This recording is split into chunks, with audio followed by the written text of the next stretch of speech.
Hey, welcome to BACKtalk, the premier podcast from successful Black Parenting Magazine. We feature in-depth conversation and expert insights on crucial topics for Black families. We're ranked one of the top 4 Black family podcasts on FeedSpot. I'm your host, Janice Robinson Celeste. I also want to tell you about our Black Parenting Academy. We're launching it on April 7th. We have some amazing masterclasses for Black parents. So make sure that you go to blackparentingacademy.com right now to get on our waiting list. Now back to our show. What does it really mean to dream beyond limits in a world that often tells Black boys who they can and cannot be?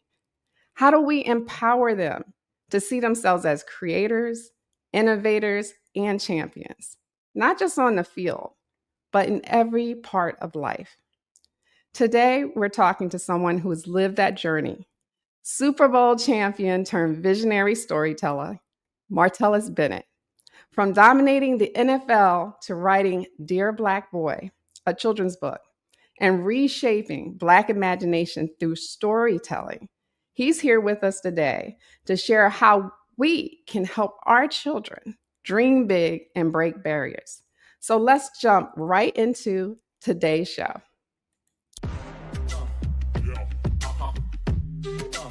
This is BACKtalk by Successful Black Parenting Magazine, the most listened to podcast for parents by parents.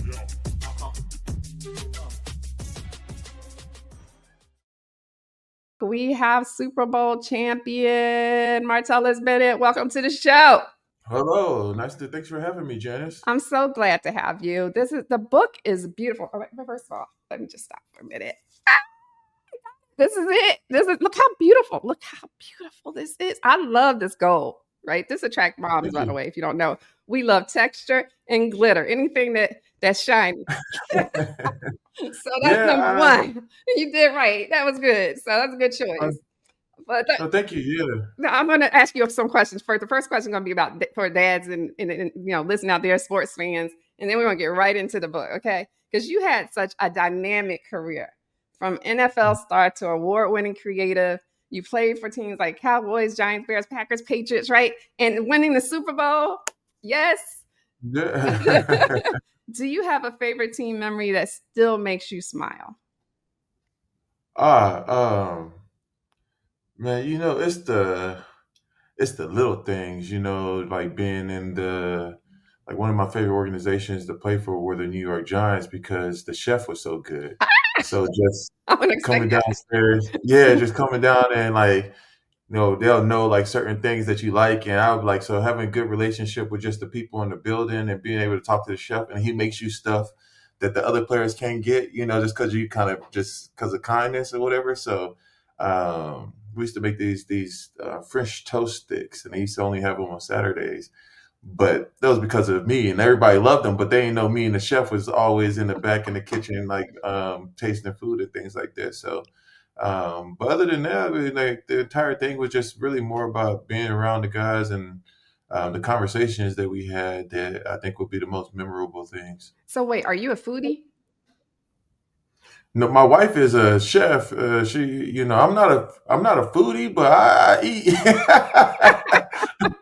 Well, if your wife's a chef, I'm going to have to put you in that foodie category, though, because my daughter is a chef, and I know I appreciate her gourmet cooking, things I've not even tasted before in my life. And she's good for putting things in front of me and it's like, here, taste this, and I'm like, what is it? I'll tell you after you eat it. Oh yeah, so I somehow ended up being friends with lots of chefs. Like a lot of my friends have restaurants, and they'll call me in because I'm very honest when you ask me to taste something. So I think they like my honesty because it's kind of funny with my honesty and a little bit to them or whatever. But I get to taste a lot of good food around the cities everywhere I go. I end up knowing chefs. Well, that's not a bad friend to have, like several chefs in your life, Yeah. right? Well, let's get into the book a little bit. So what inspired your transition from football to storytelling? Can you take us on that journey? Yeah, so I think I don't know if it really is a transition because I was writing books while I was playing. Oh, wow. So I wrote my first children's book while I was playing for the Cowboys, and then I wrote more throughout my entire NFL career. Hey AJ, which is now going to be a Disney series that's supposed to come out pretty soon. And so I was writing books the entire time. My whole thing while in the NFL, I retired to do it full time. So I was moonlighting as an NFL player, which was cutting into my time as a creator. So I was like, I need to go full time into my actual job. So that's when I decided to retire, and I wanted to live a life of making things. And I've been making things ever since I retired. So, but I started writing while I was playing. When my daughter was born, you buy more children's books and you go through all these children's books and then you start to realize, well, there ain't that many books with characters that look like her. And then a lot of the books of characters that look like her, they actually focused on the fact that they look like her. Like they didn't just let kids exist in their blackness in the story. Like the characters just happened to be black, right? It was a lot of self love, a lot of self affirmation, a lot of these things, which I think as a writer, that's what the parents are pouring into the kids. And I haven't met too many young kids who don't love themselves yet. That's something that you learn along the way. You learn to unlove yourself as you grow through life. But in childhood, I think the biggest thing that when we write in these books, it should be about expanding the imagination and showcasing the possibilities. And your blackness should not be the antagonist in the story, right? So the majority of my work has been for girls. Like I write mostly for girls. I'm a girl dad. So my perspective of parenting has been from raising a young black girl in the world. So I would try to write a lot of literature and a lot of stories for her and her friends. So that's how I really got into it, out of this love for my daughter, wanting to have stories of characters that look like her. So I was like, oh, I just draw it. I'm not one of those people that complain about things not existing. I go out and make the things I wish existed. So that's how I got into it. This is actually my sixth children's book along the way. Oh, I love Yeah. that. I was going to ask you if you're going to do a Dear Black Girl book, but since you have a daughter, so that might be next volume. Well, I think girls. It's funny because I think boys and what boys need in literature and what girls need in literature is two different Probably. things, Yeah. right? I feel like the black boy is, when they're growing up, they are kind of underloved in the realm of possibility, right? I think that young girls, especially black women are running the world right now. Like there's no one more powerful in the world right now than the black woman. I think just community, fellowship, the way that, they could congregate and make things happen. The black woman is main culture shifter in America. No one shifts culture like the black woman in America. So with my daughter, my biggest thing is about equipping her with the skill set through the skill set of possibilities through the stories that I tell, right? Like so she could see herself as 1 million things. Well, I think the young black boys, when we're writing for them, they need a different type of encouragement, right? Like a different type of fellowship and a different type of messaging, because only 14% of black boys are up to grade reading level by the fourth grade. And this is an issue too, because when you read books, if you read in books, there's not a lot of characters, and they may look like you, but they don't sound like you, right? So a lot of the editors, and especially in America, because of colonialism, they edit white. So, when you start reading these books, it don't sound like you, or what it doesn't sound like home. It sounds like what it would sound like in school. So it's like, how do we write? Because the only thing we need to do is get them to read, right? So when you hear yourself and see yourself in the books, you connect with the characters in a different way. So when I think about young black boys, while black girls, they play patterns, girls, their play patterns are more diverse, right? They play in all types of ways and they're interested in all these things, while boys tend to lock on one play pattern and they stick in it. Like, it's more tribal. Their play pattern is more tribal, while girls are more fluid throughout play. And the thing is to get the boys to play more diversely, right? Not to be so settled in this one thing for the rest of your life, and learning about all the possibilities, because it is through play that children discover what they're capable of. Right. Absolutely. Now, tell us about Dear Black Boy. Tell us about the book. It's to me, it sounds like affirmations, but it is a letter to black boys, right? Yeah, so I think when I wrote this book, the first edition where I wrote it was after Alton Sterling was murdered. And the idea was like, what do you tell a black boy who might be seeing this right now? Like, what are the words of encouragement that exist when you look around? And it's like every time I see a black man on the news or I hear about a black man, is at this time it was a lot of murders, a lot of police brutality going on, and then I think, what do you tell a young black boy who's trying to think about the future and move into the future, right? Like they have to move through the world differently, but at the same time, a lot of boys, they lean on the sports. So I want to use a sports metaphor in this concept of game of life. Like, how do you win at the game of life? And it's the biggest game that we all would play, right? Every sport career ends, but that doesn't mean that your life ends when the game is over, right?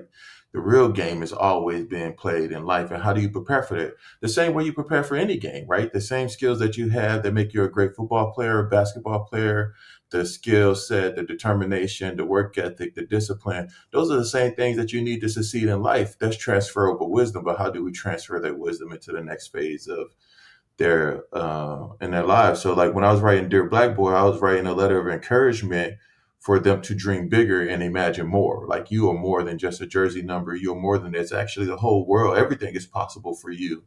And you can do anything you want to do. So that was kind of like my idea of like uplifting the black boy in a way that they could see themselves in as many possibilities as possible. Right, I agree. Now, you said you were working on being a creator while you were playing football. So did you kind of know that this was going to be the end game for you? Because a lot of athletes struggle with what comes next after football. And with that said, I just want to go back because I was a high school teacher, right? And so, of course, we had like the winning football team in our area, which was the Flagler Palm Coast. I just give them a shout out. And but every kid, when I asked them what it is that they wanted to do when they grew up, especially our black boys, but mainly our black boys, it was always, I want to be a rapper, an athlete, most likely football in that area. And I said, so, okay, great. So what else do you want to do with that? That's great. But what else can you do? What do you want to do? I don't want to do anything else. That's all I want to do. I've been wanting to do this forever. Great. But you knew that you wanted to be a creator. So can you talk about that a little bit? Yeah, I think a lot of young black boys lock onto sports because it feels possible, right? Like there's a blueprint for it. Like we know what it takes to make it to the NFL or NBA, and you see a lot of yourself in those fields. Like you could hear their stories, you could relate to them. Like, oh, his parents, the stories that they tell are the same stories that we may have in our own household. And then you have this idea of like, I can achieve this too. I actually think that boys that want to be athletes have to have the biggest imagination, because you have to be imagining that for a really long time and you have to be working at the same time. And I think that's what really happens. Like they imagine this for so long that they achieve it, they do it, and then it's like boom, when it's over, now what? Like I've been using all my imagination to make this possible, and I was part of the 1%. But the thing is, it's like when I say imagine more, it's like, yeah, you can do this, but you could also be doing this at the same time. Like there's no one direction for a black boy to run in. You could go into every direction of all your dreams. And for me, I always thought that was the way of doing it, right? I didn't think of myself as a athlete. I thought about myself as a person who plays sports. And so I didn't really identify with this identity of being an athlete. Like I was trying to be a full human being. I was interested in lots of things like music and art and plays and ballets and all these things. I'm interested in the world. So the game to me of football was just it was something I was really good at and I enjoyed, right? And you should enjoy it, but it wasn't life. Like I didn't see it as life. I didn't see it as the end all be all. I was looking into it as a stepping stone to the next phase of life, right? So from a young age, I was interested in, I was a mathlete. I was a first chair in band, right? I was a art student. I was in football, I would go to football practice and I love to read. So I think that the thing when we shaping young black boys is about, and I think this is part of the culture's things too, like our communities, right? If you're looking for leadership in community, then who's coaching your kids? They need to be helping not raise good football players, but shaping young human beings, right? Like, how do we tap into the humanity that exists in all these boys and growing them and pouring into them, not to be great athletes, but to be the greatest versions of themselves. Self actualization, not player actualization. Like, let's just not actualize them as the wide receiver or the tight end. Let's help them self actualize as the entire human beings that they are. I love that. Absolutely love that. And it's very empowering. Now, you talk a lot about liberating the Black imagination. What does that mean? And how can we help parents help their children to dream bigger? Well, first, I think parents have to start dreaming out loud. A lot of times, parents don't share their dreams with their children. Their children don't even know if their parents have dreams, right? And I think a part of that is that they're afraid that they haven't achieved the things that they wanted to achieve when they were a kid. But by hoarding our dreams internally, your kid, they think that they're the only one that's dreaming in the household. So I think one, it's about dreaming together. And when I say dreaming together, or setting goals together to be a better version of yourself, not so much in about the extrinsic, but the intrinsic dreams, right? Of like who I want to be, who I want to become, those things that we have control over, the control over our consciousness. When we start dreaming out loud with our kids, it teaches them to dream out loud, right? They shouldn't be afraid to share their dreams, because the one thing that would happen is, dreams get killed more at home than they do out in the world, right? The world is already tough enough. A dream is a very fragile thing, right? It's in its early stages. Like when you start dreaming, right, it's very fragile. And I think sometimes kids dream outside of what the parents deem to be possible for the parent, not necessarily the kid. So you got to find a way to educate yourself to enable the dreamers in your household, right? Like, how do we enable their dreams? That's just a book. That's a documentary. I may not know archaeologists, but I could find good documentaries on archaeologists and just be like, hey, watch this, right? So how do you feed a dream? And what dreams are you feeding? So like football is an easy dream to feed, right? Like we take them to football practice, we get them a football, we watch the games with them. We know how to feed that dream. But what about the other dreams? How do we feed those other dreams when they're outside of our own wisdom, right? And then we have to become learners again. So I think parents, big part of it is be having a lifelong learning, because with children, you have to learn, learn, learn, learn, learn. And once you get tired of learning, then that's when you start to dismiss the child, because you not really don't feel like you have the time or energy to learn new things on their behalf. Right. You know what? And I also think because football's been around so long and Black men have dominated football, and so in sports in general, basketball, whatever. And I think our Black boys, that's like one of the most powerful representations coming from television, that we see ourselves Mm. in, right? So it's easy for them to identify, hey, he looks like me and he's doing it. I want to do that too. That was like one of the early on, go back decades and decades. Like, so I think that might be part of it. But our kids face obstacles that we don't even know so many times what they are. And when you were talking, it made me think about Venus Williams, that famous interview. I don't know if you know it, where the reporter was trying to put some doubt in her head that she could beat, I forgot who she was playing, but she was very young, Venus Williams, and her dad shut it down because he's putting doubt in her head of what she could or could not do. And she kept telling him, yes, Yeah. I will win. I'm going to win. And I love that her dad was behind her and put that in her head, that you don't let anyone throw doubt in your head of what you can and cannot do. And I kind of feel like your book relates to that. Yeah, I think the best thing a Black man could do is inspire the youth, right? If we can inspire the youth, I mean, as a Black man, that's our goal in the community. How do we inspire and plant seeds, right? You think about this idea of every Black man needs to be a gardener of the soil in which they once occupied, with the youth who now occupies it, right? Who knows the soil better than the Black man, right? As far as like tending to the sand and digging in the dirt. So a lot of times, I feel like Black men, we have to learn to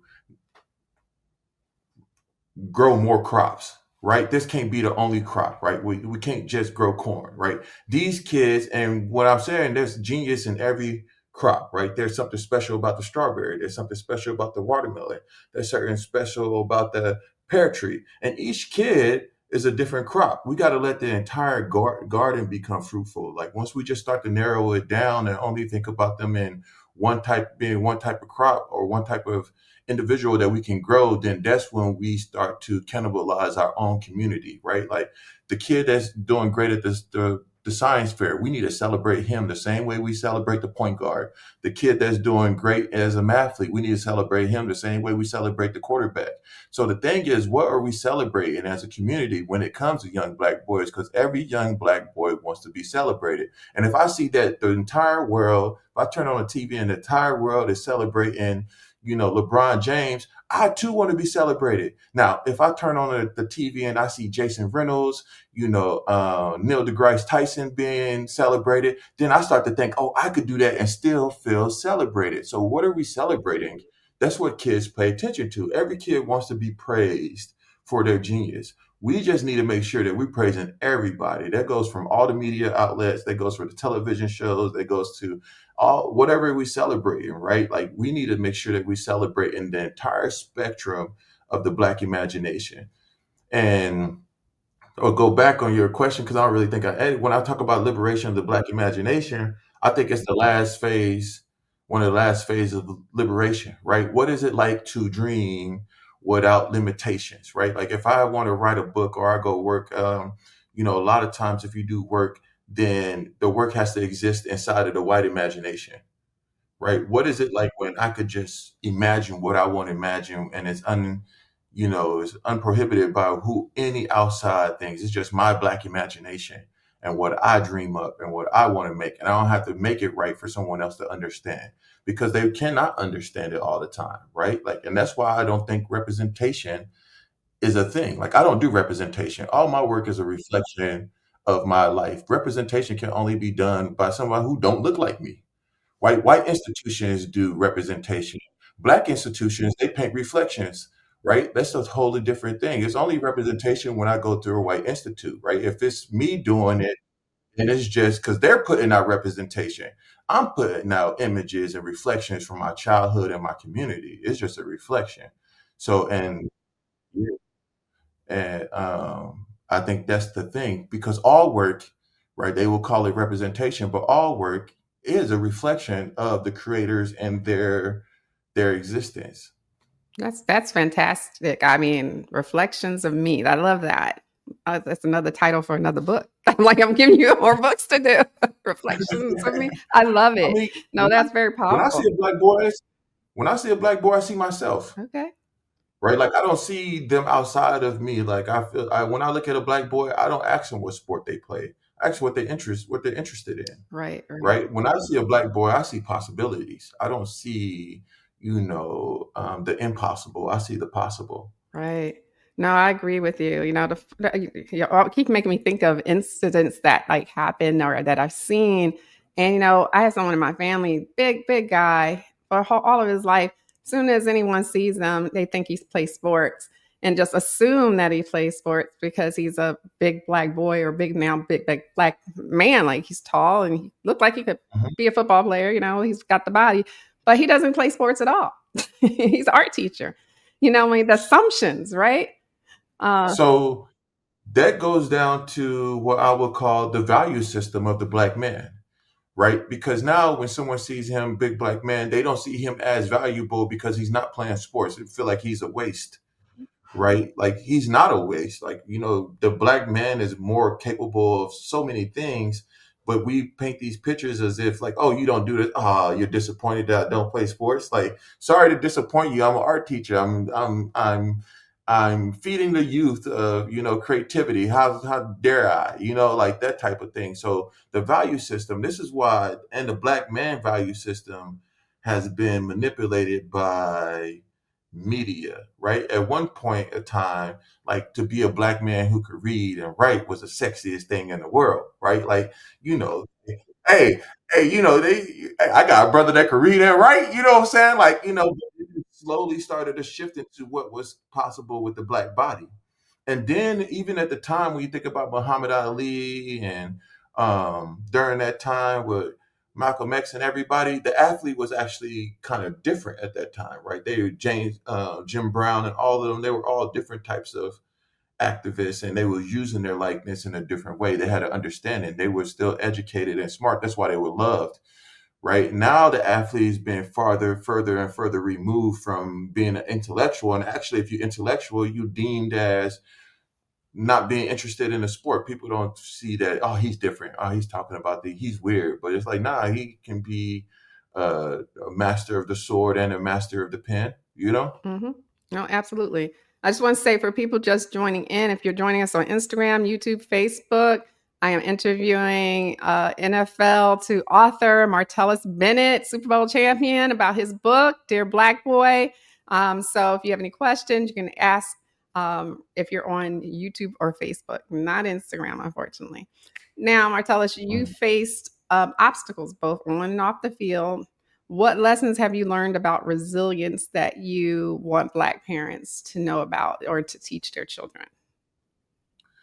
I think that the key to life a lot of times is acceptance. I think accountability, right? I think for a lot of kids, it's like you can't run from accountability. And the only way to get through something is to go through it. So the best way to go through something is first you have to accept that you're in this position, or you have to accept where you are, and you have to accept the role that you played in the position that you in, right? It's not always outside things or wherever it may be. So like you have to accept like this is because even if there were other people who affected your responses and throughout life, is like how you continue to move, how you accept those things, and you have to understand like where I stand in my own consciousness of the decisions that I'm making. So I think every young kid needs to take charge of their own lives, right? Like everybody has to take charge of it. You're in charge of your script, right? You can rewrite your story, you can change your stars, right? But first you got to understand, you got to realize and recognize where you are in your story. Because when you recognize where you are in your story, you can kind of sit back and understand where you want to go and how you need to get there. So I think that like I try to teach kids about self education and educating themselves, because if they could find information, right, like find information, and then they can enable themselves to do whatever it is that they want to do in life. And then also I think there's important for parents to teach kids and for parents to learn how to see the brighter side of things, right? Like how do you train yourself to see the brighter side of things, because there's always a brighter side. But that takes talent, that takes skills, that takes, a routine. You have to be conscious and consistently learn to see the brighter side of things. Absolutely. Now, as a father yourself, how do you approach raising a confident, creative Black child in today's world? Oh my, yeah.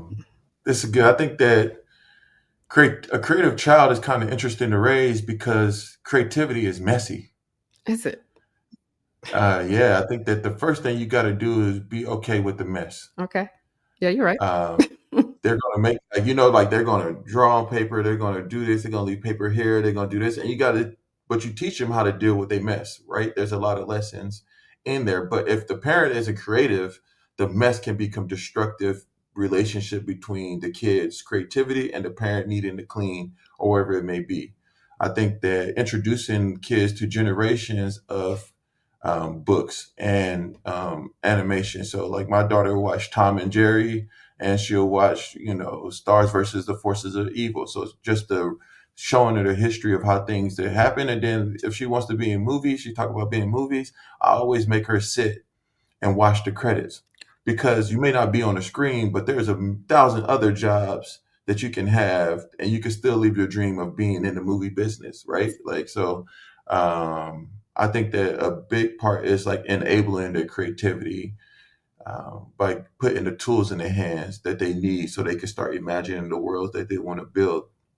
And a lot of parents don't think that they're creative. So I don't know what to do. I'm not the creative parent, or, I'm not the crafty type of parents. But creativity, I think what happens with parents is with children, you have to be able to participate in their imagination. I think participating in your child's imagination enables it more than anything else in the world. Like if your kid loves sports, you'll go out and play catch with them all day because you understand it, right? The imagination is there for that. Mhm. But for kids like art, like the participation seems like it's much harder because their imagination is not strong enough to participate in that task for an extended period of time. So then it becomes muscle memory. So I think about participation in the child's imagination, whether that's playing games, drawing with them, coloring with them, or just asking them what they're doing, like what you're drawing, and I have them tell you, and then they just ask questions. You just have to participate in the children's imagination. Right. Now, how old is your daughter? She just turned 11. 11. Okay. All right. All right. So what is she interested in? Because we have an 11-year-old in our house, and right now she's interested in basically stuff she sees on YouTube for skincare. And I'm like, why? But anyway. Yeah. So right now, my daughter's into low budget black films. Okay. Okay. She loves Tyler the Creator. Oh, okay. She's very much into making her own comics and telling her own stories. But she's also, and this is something I would say about girls, is like the storytelling that she's interested. She's interested in her blackness. And I'm a very black dad, like we'll listen to Booker T. Washington on the way to school, Okay. So she's very interested in like her identity and like what it means to be black. So she's kind of like watching movies, reading books, but the books that she likes are about, just life and kids that's overcoming obstacles in their life. So she's learning and trying to like, learn how to deal with life and navigate the aspects of life right now. So that's very interesting for her. And she's really into dancing. Like, I mean, you can't play even the intro song to a TV show she dances to. Like, I just like, but we just let her dance, Really? like you got to learn to just let her dance. Yes. Like, I'll just be like, and participate at times. Like, all right, cool. Then sometimes you gotta be like, damn girl, I'm trying to watch TV. You come dance in the middle of the thing. So dancing is huge for her. She loves dancing, like That's just right. dancing all the time. Encourage that joy, nurture that. We love that. I absolutely love that. And you're raising a leader, which is fantastic, by letting her listen to all of those wonderful things like Booker T. Washington. So that way she goes out in the world, she's ready. Anybody tries to question her history or whatever, she can correct them. I think that is so important. So important. I think it's important too. I think that as Black people, we have to be stewards of our history, right? Like, because if you let somebody else be the shepherds of your history, they only sell you the trauma. Like our past is littered with genius and ingenuity from the time that we arrived in this country. But if those stories aren't telling that way, you always look back at your past and feel like you was less than. Nah, you had circumstances, but them circumstances, the people that you come from, your ancestors, like their perseverance, their intelligence, they were geniuses, like to navigate a foreign land by stars, or to be able to put a map in their head with braids, or to be able to, to think about this idea of carrying cornbread with you to get the puppies, the dogs chasing you, the hush, like all these things that had to be created through trial and error over time, or the idea of having messages and quilts. Like the brilliance that's littered throughout our ancestry is incredible, right? Like developing, the stoplight, open heart surgery. Like, when we go to Black History Month, which they don't really do in school no more, but when they do, it was like all they would tell you about is, Martin Luther King and, Rosa Parks. But then there was like so many other Black people and doing so many other brilliant things at the same time, so I think it's our job to be stewards of our history and tell the stories in the way that we want them to be told. It's like they just took Jackie Robinson off of the defense of the department's website, and it's like, okay, but we can still we could build another website and just have our own history, what I'm saying, on that website. You can learn about it elsewhere. Like, just because it's not on their platform, it's a white institution. Of course, they don't want your Black history in these white institutions, right? So what we have to do is we need to be taking all of our all of our history from all these white institutions anyway, and distributing ourselves and telling our own stories. We can't rely on them to be stewards of our. They didn't even want us here, so why would they tell the story? Like, so we got to tell those stories. We got to write those stories. We got to do those things, and I think that's part of being um, black, is like, black American, is to have to redesign the entire world so that you can exist in it freely. Yeah, we're creating our world. I do see a shift where we're now kind of forced to take all of our stuff back. And we all kind of are in this period of time kind of we're coming together, but we kind of withdrew. I see a big withdrawal on social media, especially from what's going on in the world. Like, we're almost taking a hiatus back. Like, we're just gonna wait and see what happens, and then we'll come out and we'll be ready. Right, We'll pop out when we're ready. 100%. It's really like, I told y'all, y'all didn't want to listen. Right. But the thing is that, like, a lot of people, like you see, like, oppression is new to certain groups of people. Yep. Right? So they don't know how to protest. They don't know how to fight for something because they always had the thing. Right? They never had to fight for it. It was given to them. That's why it's called white privilege. Mm-hmm. Right? Like, we had to go out and fight for those things and take those things. No one wanted to give them to us. Mm-hmm. Right? Now, when things are being taken from those who have always been privileged, they're trying to figure out, how do we go get these things back? And it's like, y'all want to call us now? Yeah. We're sipping our tea, learning our little fan dances, and we're like, yeah, we having a good time. We're like, oh, y'all need us? Call us about 4 years. We good. Anyway, that's off topic. But, Black parents, we often struggle with balancing discipline and encouragement. And we were talking about encouraging the kids. How can we shift the narrative and foster creativity while instilling strong values with our children? So I think a lot of times why people put kids in sports is for that reason, right? To, to learn discipline, to learn, teamwork, to learn all these things that you learn through sports. But my thing is, sports ain't the only way you can learn that. Like, you can learn those lessons in theater, you can learn those lessons in improv, you can learn those lessons on a debate team, like, wherever, what it takes to be great. It doesn't matter what it is that you decide to do in life. The attributes of greatness is the same across the board, right? Like, the practice habits, the self-discipline, these things. I think boundaries, I think structure, most people don't realize that you're more creative in structure, right? Structure and limitations is where creativity happens, right? If we can just have the entire spectrum to do whatever we want, it's hard to be creative. You don't know what to do. Right. But if there's these parameters, like, you designing a house and it has this size of a lot, that's when the creativity comes in. Like, okay, what can I do here? What can I figure and jigsaw these things together to make what I need to occupy this space? I think as parents, is like, as far as when we working with children, I think that the biggest thing is that you got to realize that they don't know anything. Right. Mm-hmm. They start off, they just a raw computer that's ready to download data. And everything that we do in our lives is data that they downloaded. And at the early stages, they're developing their imagination and the data phase, right? We call it the data. When what are we allowing them to download into their minds that is going to dictate how they see the world, right?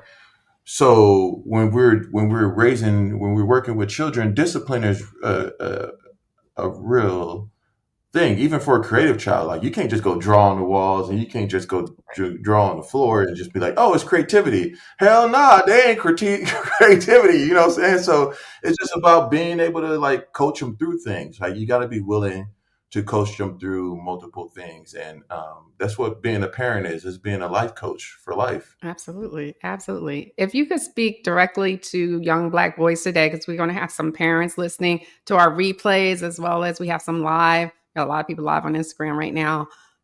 What would you tell them about overcoming doubts and chasing their dreams?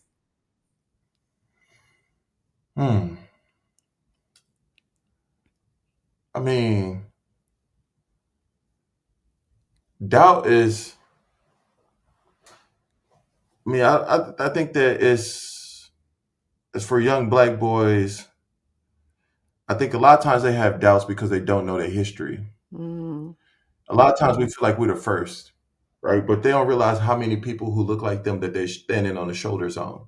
So one of the best ways to empower them is to let them learn their history of greatness and blackness. Otherwise, if you just existing and you don't have a, a reference point, right? If you only could use white references, right? Like we have to be like, oh, the white version of this, or there's the white Walt Disney, the white this or the white that. When there is tons of black references, and when you could reference someone that looks like you, it empowers you in a totally different way. So I think part of it, and I think that's why sports is huge because there's a lot of black references that look like you. But then when it comes to wanting to be an astronaut or wanting to be, Arthur, you have to go down and look at from Langston Hughes, James Baldwin, Walter D. Myers, all these people and be like, oh, I can do it. They look just like me in the video game world, Jerry Lawson and all these guys. It's like, oh, they were building video games at the beginning of video games, right? Like, they was at the forefront. So like they already built, a platform for me to continue to build on top of. When you think that you're starting from scratch, that's when doubt really sets in. But when you know that it's possible because someone looks like you and you can have a reference point of their story and kind of like use the parallels in their story to propel yours, then that's the thing I think is huge for young black boys. More references of black men doing great things from the existence of time. I love that. That's fantastic. And you're a reference because you're not just an author, you're a filmmaker, animator, game designer, and so much more. And people probably don't know that about you. But what's next for you in the world of storytelling? Yeah, we try to tell people. I mean, really, I think I'm really interested in the video game aspect of interactive art. Doing more right now. I've been preparing to do more AR technology and more things around those aspects of live shows with AR technology and animation, kind of blending everything together. Been composing all the music for the video games and working with orchestra and those things like that. So like just blurring the lines between the imaginary and reality is what I want to do moving forward, right?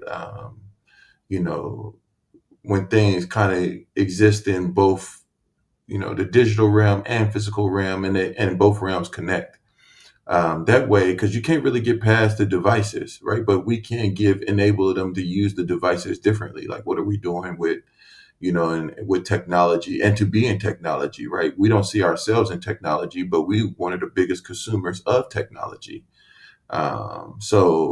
Just kind of, going down to more, storytelling with technology and art and blending the two together to make really cool experiences.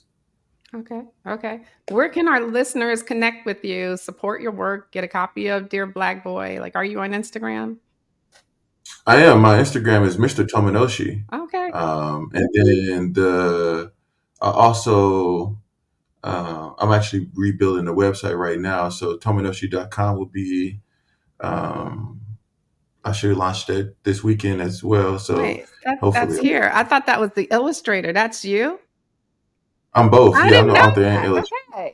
Okay. Yeah. So I draw and illustrate, but I've been transitioning to doing everything under Mr. Tominoshi I thought moving it was a forward. Japanese man that illustrates your book, but go ahead. It's the black man who fell in love with Japan. It's funny because when I get off a plane sometimes and it says Mr. Tominoshi, the guy just keeps holding up the sign. I'm like, that's me. That's me. He's just like, oh man, I did not think it was going to be you. That's Nah, funny. it was. But yeah, no, I do the illustrations and stuff as well. So Okay. I could draw too. Yeah. That's beautiful. This is a beautiful book. Like I didn't know that, so I'm so happy to hear that. That's a bonus. I'm gonna make this our book of the week for next week on our website. Oh, I pick up the paper and everything. I So I love pick up the it. paper. It's So well done. yeah, I think that. Thank you. When I first started doing children's books, I thought that no publisher wanted any of my work. And so I started my own publishing company and started printing my own books. And then the first book I printed, the Hey AJ series, Disney ended up, I did the books and then I did interactive children book apps. And then I did animation for that same book. And then I sold the rights for the animated series to Disney. Wow. So we've been working on the show for the last 5 years. We finished production. I was just waiting for the release date I'm for so that happy for you. series. That's awesome. Oh, yeah, thank you. Yeah, thank you. So it was pretty cool. And Dear Black Boy, I feel like is another book that's I really wanted something that was really beautiful. I think that a lot of times I wanted to be strong but beautiful at the same time. And So it is. yeah, yeah. Thank you. No, Thank you. thank you. No, thank you I'm glad we got that out because I thought you had it illustrated there for all this time. I didn't realize it. That wasn't made to be clear to us, but I just want to thank you for being here today, Martellus. You're super creative. And I really appreciate you coming on and giving us all this wisdom. Oh, no, thank you for having me. Anytime you want to have me, let me know. I would love to. We got to stay in touch. I'm gonna follow you on Instagram as well. So we'll be in contact. But stay tuned, hang out for a minute, because I want to thank all of you for joining us today too, and a big shout out to those engaging with us, those watching our replays. We here at BACKtalk, Successful Black Parenting Magazine, we are the syndicated podcast. That's a must for Black parents everywhere. And be sure to follow us on social media. Click on everything, follows, likes, ads, and don't forget to share blackparentingacademy.com with a friend. It's your go-to place to get masterclasses by experts in Black parenting. So go to blackparentingacademy.com. Until next time, I wish you all the best, much success. Thank you, everyone, for listening. Thanks for tuning in to BACKtalk by Successful Black Parenting Magazine. We'll see you soon.